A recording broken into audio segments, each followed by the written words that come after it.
de projets sans associer les populations. On leur plante des immeubles devant le nez ou n'importe quoi et on ne leur demande pas leur avis. Ça, c'est quand même un gros problème démocratique. C'est pour ça que les leçons de démocratie, moi, quand ils m'en donnent, je rigole un peu, quand même. Je vais donner un exemple. Bon, pour certains qui me connaissent, avant j'avais une entreprise familiale en plein centre, ce qui s'appelle plein centre de Perpignan, pour ne pas citer, sur le quai Vauban. Quand la municipalité Alduy a décidé de faire les Ramblas, c'est une catastrophe. On n'est pas Barcelone, hein, l'exemple, on l'a tous les jours. On n'est pas concerné par des décisions prises, que ce soit au niveau local par les mairies ou quoi que ce soit. Pour ma part, la mairie à gaz, je peux difficilement parler parce que je suis beaucoup plus loin dans un centre commercial. On n'a pas ces difficultés de circulation, de parking, tout ça. Mais c'est vrai pour mes frères qui exercent là, ils chargent. C'est clair. Sans commentaire. L'exemple sur le quai Vauban maintenant, une affaire sur le quai Vauban ne vaut que dalle. Voilà. C'est souvent cité un exemple comme réussi.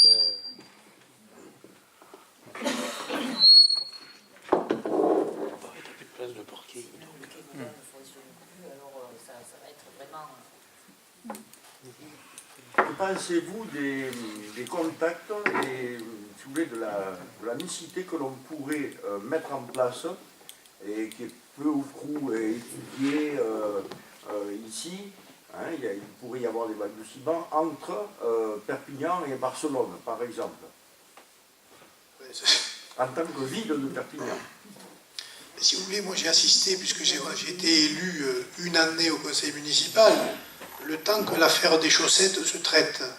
Bon, elle s'est traitée par une réélection, et un coup tordu, on n'a pas été réélu. Bon, peu importe. Moi, Jean-Paul Alduy nous a expliqué que les Barcelonais allaient déferler sur Perpignan. Ils allaient venir au théâtre, ça c'était un argument de poids pour Jean-Paul Alduy.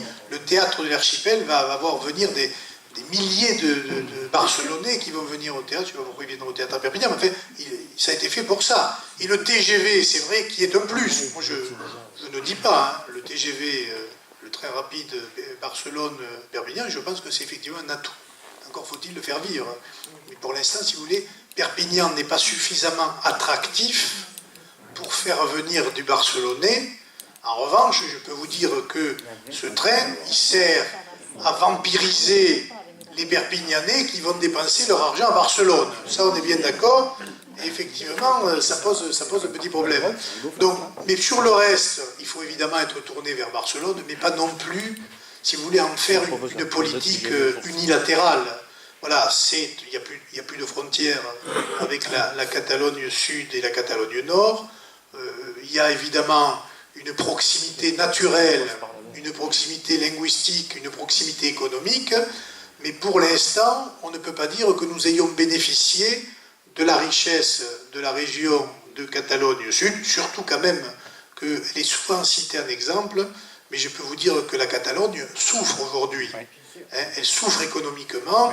J'ai vu encore, il y a récemment, qu'ils ont augmenté leur chômage, je crois, de 30 ou 35 000 chômeurs supplémentaires sur la fin de l'année 2013. Ils ne sont pas en meilleure situation que nous. Donc j'ai l'impression qu'ici, nos politiciens sont heureux parce qu'ils regardent toujours ce qui se passe à côté. Et ils vous citent un exemple, les Gérone, les Figueres, et Barcelone. Moi, ce que j'aimerais, c'est qu'ils regardent un peu ce qu'ils ont devant le nez et qu'ils s'en occupent. Parce que là, ils s'apercevraient que ça manque peut-être d'ambition.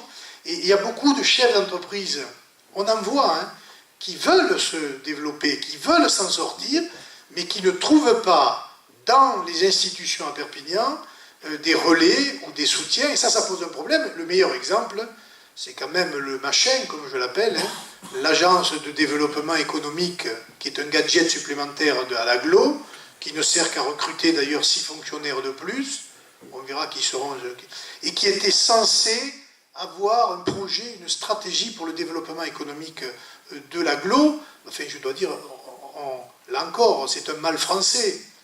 Chambre consulaire, chambre des métiers, chambre d'agriculture, chambre de commerce et d'industrie, où vous avez toutes les personnes capables, compétentes de traiter ces problèmes-là, qui pourraient discuter avec la mairie, le conseil général de la région pour des problèmes. Ben non, on recrée des machins supplémentaires qui ne serviront à rien. Soit vous avez des projets, soit vous n'en avez pas. Mais je pense qu'on devrait un peu plus faire confiance à ceux qui savent. Et moi, je pense que les hommes politiques ne savent pas forcément tout. Hein. Et même quand vous sortez de l'ENA, je ne vais pas ce que dire, c'est même là que vous voyez que vous ne savez pas tout. Hein. Eh bien, c'est là qu'il faut associer les entreprises et faire confiance aux chefs d'entreprise, aux artisans, aux commerçants, à ceux qui font vivre le tissu économique et que les politiciens, dont je fais partie, moi je suis avocat de formation, mais enfin, voilà, je ne suis pas un spécialiste de l'économie, ou je n'ai pas géré d'entreprise, même je suis bien obligé de répondre à l'URSSAF et au RSI, et Dieu sait s'ils sont entreprenants, hein, ces gens-là. Mais pour vous dire, voilà, moi je fais confiance à ceux qui ont des réussites sur le terrain.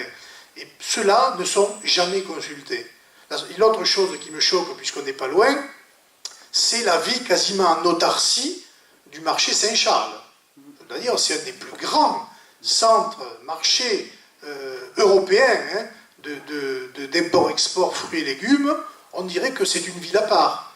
Très peu d'échanges entre les politiques locaux et le centre de Saint-Charles en matière d'emploi, en matière d'innovation, en matière de recherche, parce qu'avec l'université maintenant, je pense qu'il y a des choses à faire. Voilà.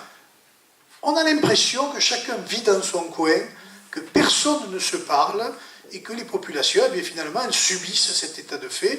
Et moi qui ai un peu un œil extérieur, parce qu'ils le disent souvent, je ne suis pas un Catalan de souche, Pujol non plus d'ailleurs, hein.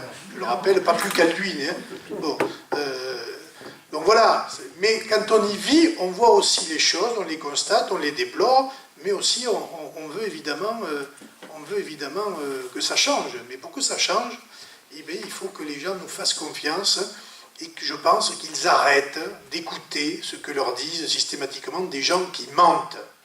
Parce que la peur qu'ils font sur, par exemple, notre liste ou sur la manière dont on voit les choses, et encore le maire hier, je pense que le maire ont une politique ici qui est une politique discriminatoire. Parce que, vous en avez parlé tout à l'heure, au-delà de l'aspect économique, le fait de laisser des gitans au milieu comme ça dans des îlots, de mettre des maghrébins dans des îlots de population, de mettre des quartiers fermés entre les uns et les autres, je pense que ça, ce n'est pas une bonne politique. Voilà. Mais le problème, c'est qu'ici, c'est cette politique qui a été choisie et on l'entretient. Et ça, moi, ça me paraît d'abord être anti-républicain, contraire à nos valeurs et irrespectueux d'un certain nombre de choses, de la culture locale, et les dérive à tout. Hein.